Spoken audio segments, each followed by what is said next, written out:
자, 그러면 우리 김프로님의 미스터 마켓도 한번 가보겠습니다. 미스터 마켓. 네, 애플 얘기인데요. 뭐 많이 알려진 얘기인데 기사로 좀 다뤄보겠습니다. 헤드라인 주세요. 정조 공장 개점 휴업 상태, 애플 2.63% 급락. 어제 뭐 나스닥이고 뭐 다 좋지 않았습니다만은 애플이 하락을 주도한 거거든요. 뭐 애플이 폭스콘 어제도 우리 그 얘기를 다루긴 했죠. 폭스콘에 몰빵돼 있다, 중국에 몰빵돼 있다. 이거는 사실 굉장히 모순적인 얘기 아닌가 그런 생각이 뭐 이런 사태가 벌어져서 드는 거죠. 3만 명이나 되는 공장 근로자가 이탈을 해버렸다. 예. 그리고 굉장한 과격한 시위가 벌어지고 그걸 또 막 진압하는 과정에서 폭력이 난무했다. 이런 뉴스플로우가 있는 거거든요. 그게 이제 중국의 제로 코로나 정책하고 딱 연결이 돼 있는 거니까 자, 애플의 경영자 입장에서는 이런 자부심이 있었을 거예요. 우리가 전 세계에서 가장 현명한 회사야. 한번 보세요. 사실 애플 아이폰은 줘보세요. 그거 줘봐요. 네. 여기 써 있나? 메드 인 차이나라고? 정 대표님은 삼성폰 안 쓰시는군요. 제가요? 무슨 말씀이시죠? 네? 우리 가족들은 다 삼성폰입니다. 아이, 그 변명하지 말고. 애플 써도 되지 뭐. 근데 이게 메드 인 차이나잖아요. 네. 근데 우리가 통상 우리 인식에는 메드 인 차이나는 조금 품질이 떨어져. 메드 인 차이나가 있고 메드 인 코리아가 있고 메드 인 USA가 있다고 합시다. 네. 그러면 순위를 어떻게 매긴가? 통상 우리가 솔직히 다른 제품에 대해서. 메이드 인 코리아죠. 코리아죠. 그다음에 미국, USA, 그다음에 중국. 차이나. 근데 이거는 이제 애플이 만드니까 애플의 브랜드로 인해서 그 메드 인 차이나라는 게 없어져 버린 제품이지 사실. 그러니까 최고가고 전 세계 젊은이들이 막 애플 따가대고 열광하죠. 그런 거 아니에요. 네. 이익도 많이 남고 네. 싸게 만드니까. 근데 그런데 탑리가한 거지. 아 이게 그러니까 이게 제조 원가는 중국에서 하니까 싼데 제품 가격은 무지하게 비싸잖아요. 근데 그 갭을 다 애플이 갖고 있는 소프트웨어 파워로 다 커버한 거거든요. 그 혁신이라고 볼 수 있는 거죠. 근데 어떤 모순이 있었냐면 자 미국과 중국과의 관계가 틀어져 버려 가지고 이게 치유할 수 없는 정도의 관계 훼손이 되면 어떡할 거냐. 이런 문제는 항상 잠복해 있던 건데 아유 그게 뭐 그렇게 되겠습니까? 중국이 그 많은 사람을 고용하고 있는데 또 미국 입장에서도 저렇게 싼 노동력의 생산 기지를 어떻게 버립니까? 그 논리를 한마디로 얘기하면 뭐가 되냐면 세계화입니다. 그렇죠. 그렇죠? 그래서 어떻게 보면 애플의 아이폰은 세계화의 표상이에요. 그렇지 않습니까? 근데 지금 그게 이제 문제가 생기고 있다는 건데 애플 주가를 한번 보여주세요. 지금 나스닥의 웬만한 테크 기업들 다 박살났잖아요. 저게 3년짜리 애플 주가입니다. 견조하죠. 저 정도면. 물론 이제 고점을 찍고 좀 빠져 있긴 합니다만은 시가총액을 보세요. 2조 2,943억 달러. 우리 돈으로 3,069조. 우리 한해 예산이 한 600조 되죠. 네? 5년 우리나라 예산을 합쳐도 저 시가총액이 안 되는 거죠. 그죠? 우리나라 뭐 유가증권시장 코스닥 다 합쳐도 안 되는 건 뭐 다 아는 거고. 그렇지 않습니까? 네. 그러면 저 애플의 팀 쿡을 비롯한 경영자들이 지금 느끼는 바는 뭘까? 저게 그냥 정조 공장의 소요 사태 정도로 받아들이는 건지 아니면 야 우리가 지금까지 스마트하게 무슨 생산을 해서 거기에 소프트 파워를 넣어가지고 앱 생태계라든지 우리 브랜드를 넣어가지고 고부가치로 파는 이 시스템 이 전체 생태계 시스템에 어떤 붕괴가 오는 건 아닐까라는 그런 공포가 있을 거예요. 네. 만약에 폭스콘에서 생산이 지금처럼 계속 절연된다. 그럼 어떻게 하겠냐 이거죠. 지금 방법이 있냐. 그래서 인도로 간다는 얘기예요. 인도에서 생산한다. 그래서 인도가 주목받기도 하는데 당장 그 퀄리티가 폭스콘 체제에서 만약에 인도 공장을 한다고 해서 바로 나올 수 있을는지는 누구도 모르는 거죠. 그렇지 않습니까? 네. 그래서 사실은 어제도 미국 시장에서 애플을 비롯한 중국과의 접점이 있는 주식들 위주로 빠졌어요. 예. 어제 우리 한국도 마찬가지잖아요. 그렇죠? 이제 그런 상황이 벌어졌는데 피터 자이안이라는 그 미국의 학자라고 해야 되나 이 저 책 잘 쓰는 분이 있죠. 지정학이라든지 이런 책을 많이 쓴 분인데 그 사람이 최근에 이제 그 책을 썼는데 한국말로는 아직 번역이 안 돼서요. 한번 그 표지를 띄워줘 보세요.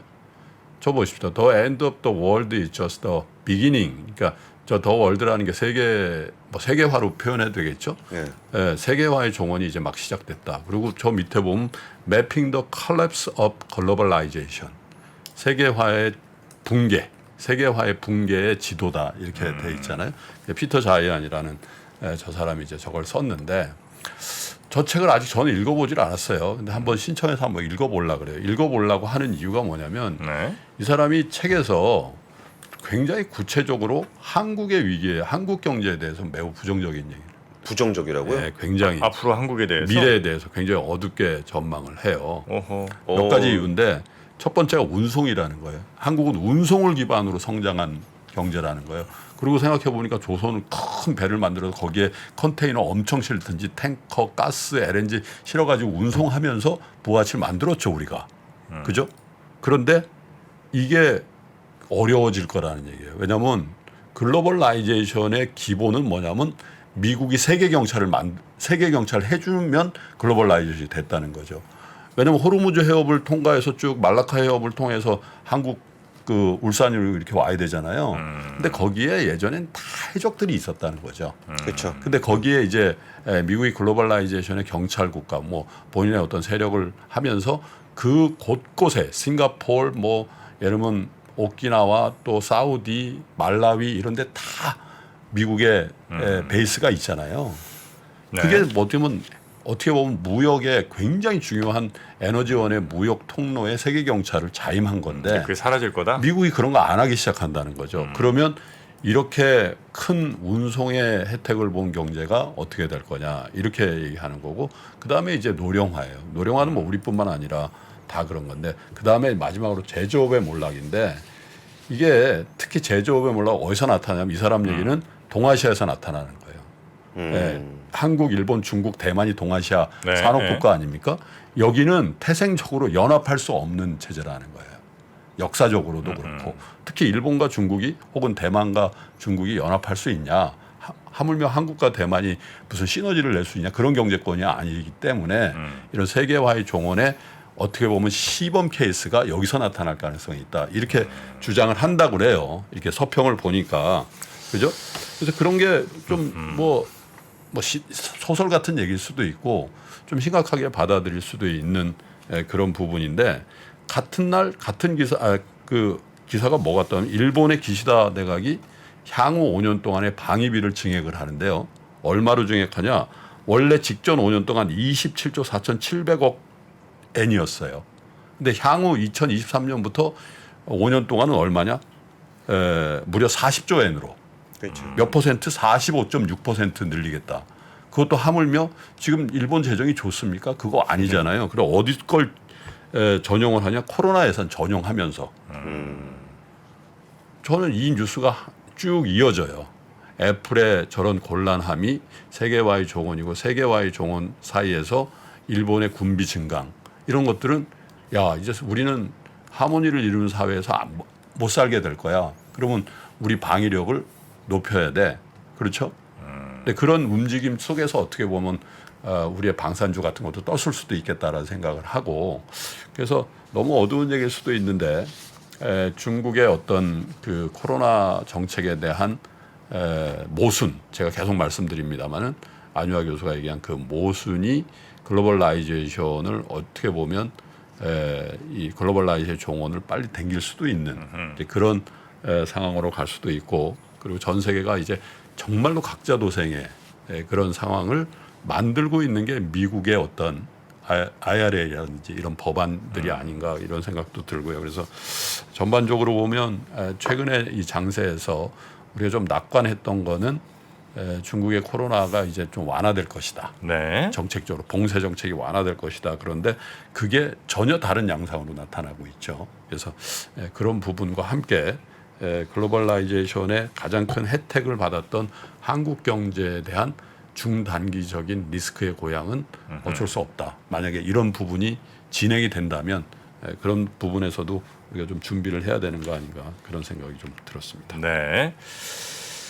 그 이왕 준비한 거 코로나 통계 한번 잠깐만 보고 갈게요. 코로나 통계. 예. 예. 중국 대륙의 코로나 통계인데 신규 확진자가 지금 38,500명으로 그 전고점을 넘어섰어요. 저 빗줄은 뭐예요?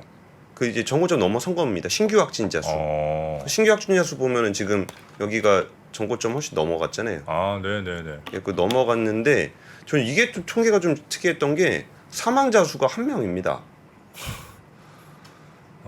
그게 하나 있고 우리나라는 지금 22,000명이거든요. 네. 우리나라는 중증 환자가 늘던데 오히려. 되게 많아요. 그리고 여기서가 사망자 수가 지금 44명이에요. 네네네.